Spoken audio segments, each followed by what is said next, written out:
Po, 'di ba, mukhang napipinto ang paghaharap ni Attorney Clenchong at ng First Lady dahil iniimbestigahan na yung alleged dayaan nung or pakikipag-usap, 'di ba, ng kampo ng kung sino mang kandidato noong 2022 sa may-ari ng Smart Magic.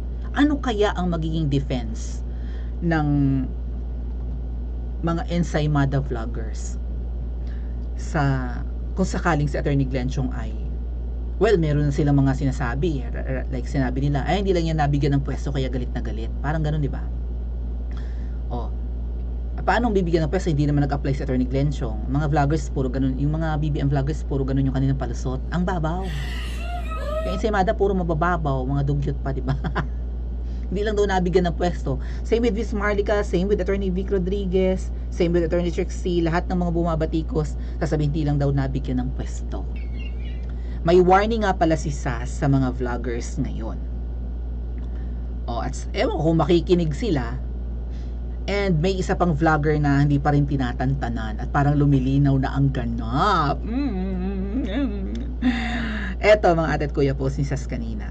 So, salamat kay Misa sa kanyang courage, 'di ba, sa pagsasalita. Ako, gustuhin ko man, hindi. Siya nasa China, ako nasa Pinas. So, low key talaga ako, 'di ba? Dapat maingat lang ako. So, hindi ako masyadong harsh kung tutuusin. Hindi ko alam kung ba't napasama ako sa listahan ng Team Tumba. Oplan Tumba.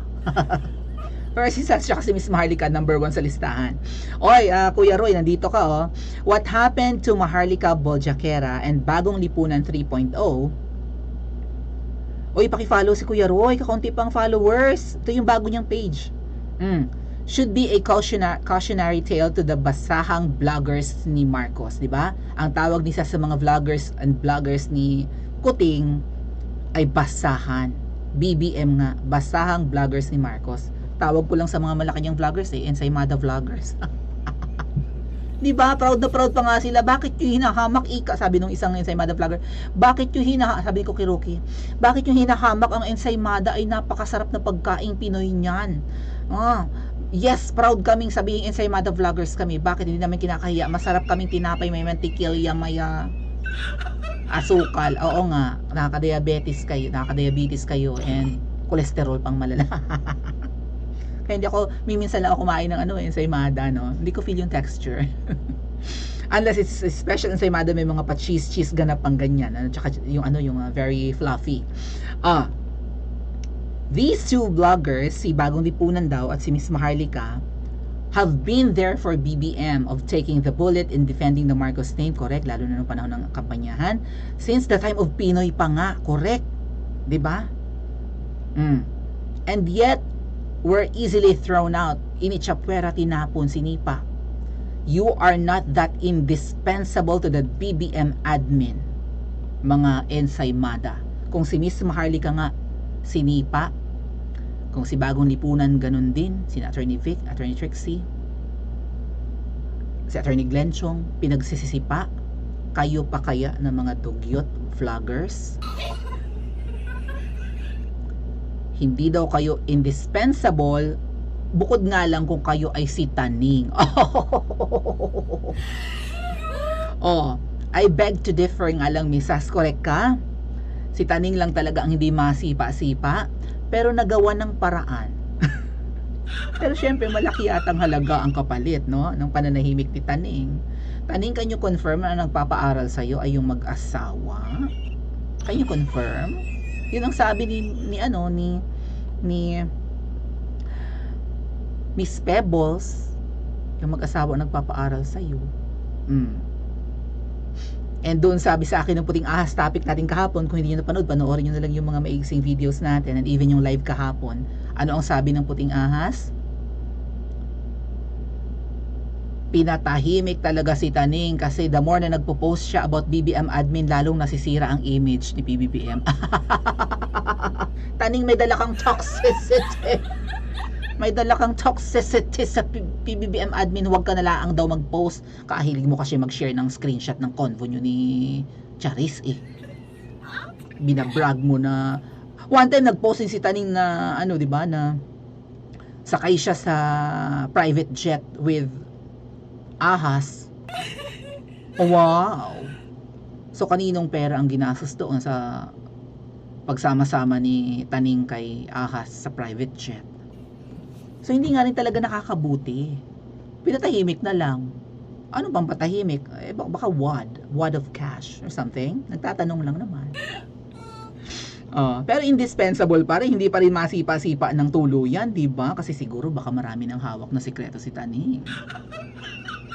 So hindi rin talaga ma-dispatch siya. May narinig akong ganyan na, di ba may nag-comment niya sa aking vlog eh. And meron nga daw nag-surface na chika na kaya hindi talaga maitakwil si Taning ay ano yung ginamit na term? Bina-blackmail niya. Wow, Taning, ibang level ka na. Kaya mong i-blackmail si Ahas. Baka may blackmail na naganap, no? Si Sas na to talaga. Oo, pakidamihan nga yung mga posts about Taning.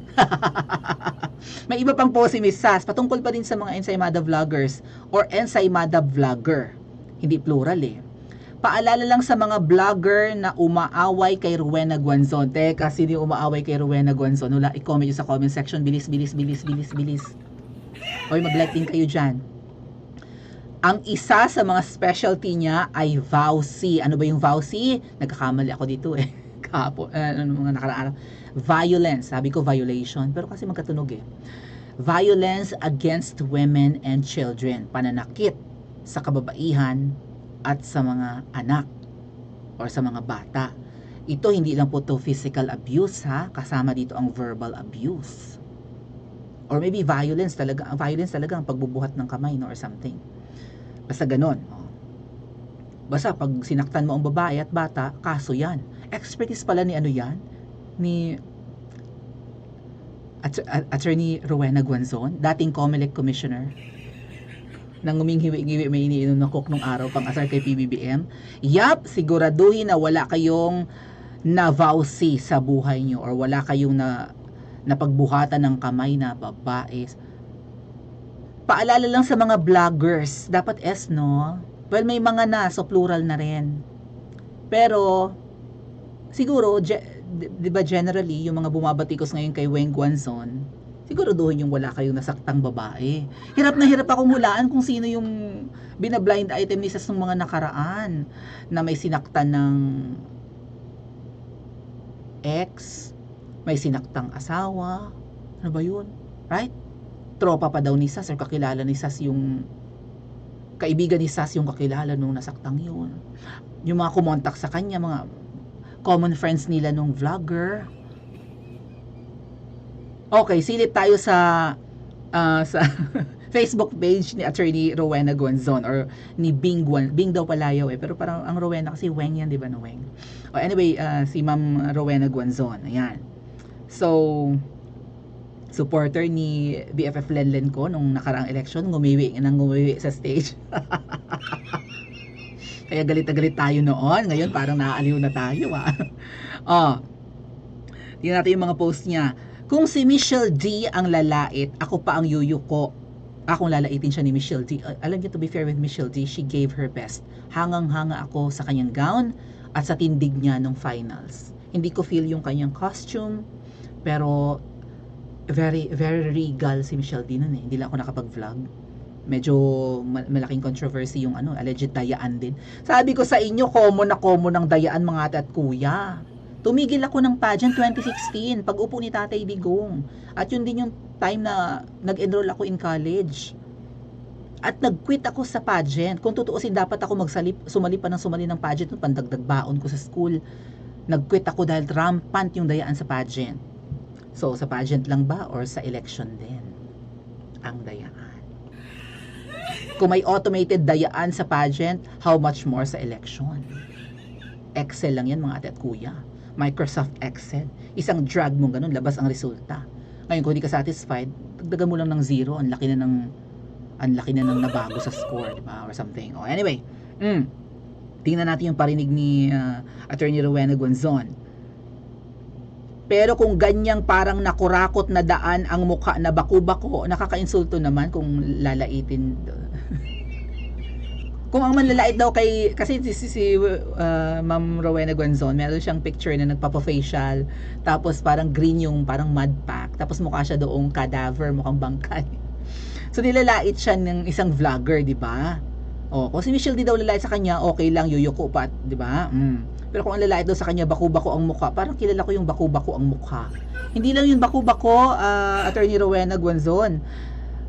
Ano rin, ang tawag dyan, may mga pigmentation din sa mukha. Yung iba yung complexion. Yung balhakan, parang batik-batik, parang ano, Dalmatian tuloy. Sorry naman. Hindi naman Dalmatian. Ano ba, Maui? Ano pa yung post ni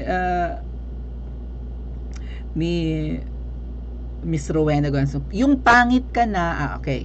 Yung pangit ka na, hindi rin mayaman, hindi rin matalino, bayad pa pagkatao. Ha? Hindi matalino?